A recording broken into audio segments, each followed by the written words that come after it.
Hello everyone, তোমাদের সাথে নিয়ে চলে এসেছি নতুন একটা রেসিপি।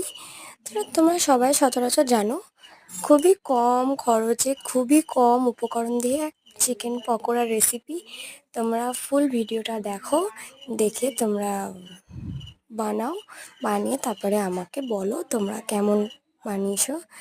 আরও নতুন নতুন ভিডিও দেখার জন্য তোমাদের কমেন্ট করো, তোমাদের দেখার জন্য অনুরোধ রইল। যদি কিছু ভুল ত্রুটি হয়ে থাকে প্লিজ সরি। দেখো, আমার মেয়ে খাবে, আবার রিভিউ দেবে কেমন হয়েছে না হয়েছে। তোমরা সবটাই দেখতে পাবে ফুল ভিডিওটা দেখলে।